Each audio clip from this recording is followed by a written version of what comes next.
Greater Hyderabad नगर निगम यानी GHMC चुनाव में प्रचार के लिए गए प्रदेश के मुख्यमंत्री योगी आदित्यनाथ की सभा में जिस तरह भीड़ उमड़ी, उससे भाजपा को भरोसा हो चुका है कि वह योगी के जरिए ही मुस्लिम ध्रुवीकरण की राजनीति करने वालों को सटीक जवाब दे सकती है। योगी के काम, नाम, वेशभूषा और वाणी के सहारे तुष्टीकरण की राजनीति को जवाब देने की ये भाजपा की रणनीति है।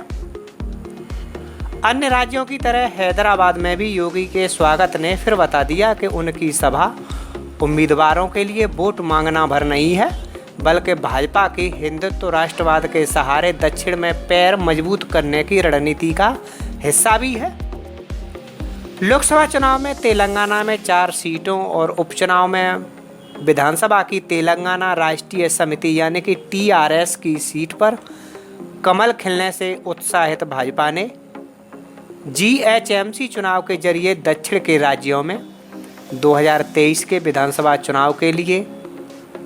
पकड़ पहुंच बढ़ाने की तैयारी की है। इसमें तेलंगाना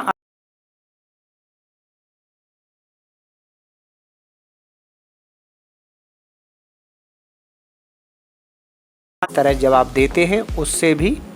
हिंदुओं के बीच उनकी लोकप्रियता बढ़ी है। जहां तक ओवैसी का सवाल है तो वे तेलंगाना में सिर्फ पुराने हैदराबाद इलाके में ही अच्छा प्रभाव रखते हैं।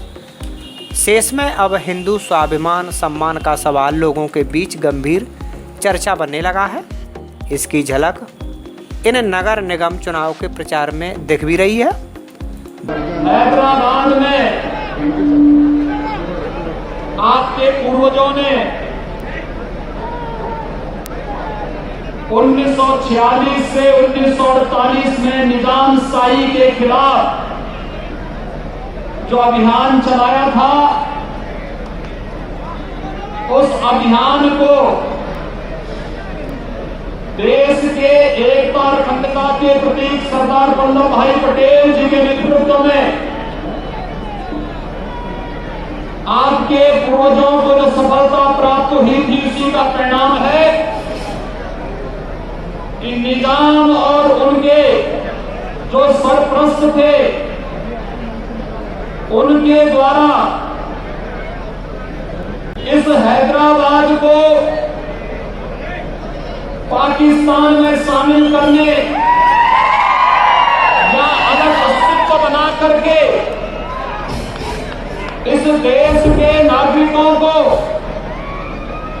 यहां पर आने के लिए वीजा की आवश्यकता पड़े, परमिट की आवश्यकता पड़े, इस प्रकार की साजिश को यहां के नागरिकों ने और सरदार वल्लभ भाई पटेल जी के नेतृत्व में जो एक आंदोलन प्रारंभ किया था, उसकी परिणति है कि आज हम सब यहां पर स्वतंत्र रूप से